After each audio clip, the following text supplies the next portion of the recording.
Обвинителот тврди дека Денис Асанов е убиец на 79-годишната Боријанка Николова и бара казна според законот. Предлагам судот обвинетиот да го огласи за виновен и казни согласно законот, а при одмерување на видот и висината на казната и да ги има во предиците околности од член 39 од КЗ, посебно како отежнително, високиот степен на кривична одговорност на обвинетиот, начинот на извршување на кривичното дело, тежината на делото и последиците од истото, величината на загрозување и повреда на заштитното добро, како и фактот дека убиството е извршено од фемици.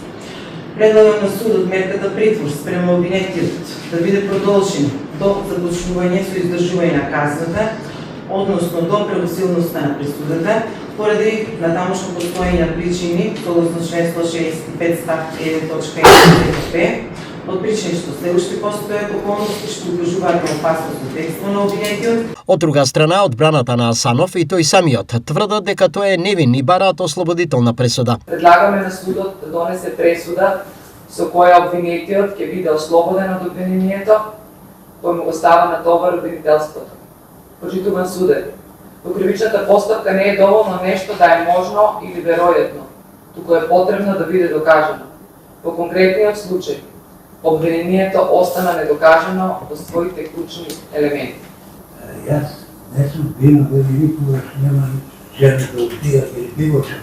Не сум виновен за кривично Ovo me napravim sa mojete glava. Ето друго ќе ги кажам, да ми слушате.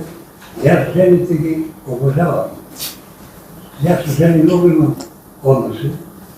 Сега веќе немам. Ова е епилог од денешните завршни зборови во случајот Денис Асанов, кои беа изречени во Основниот суд во Штип.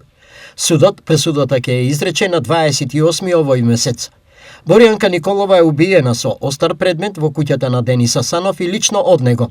Злосторството тој се обидел да го прикрие со расчленување на телото и нивно одложување на повеќе локации.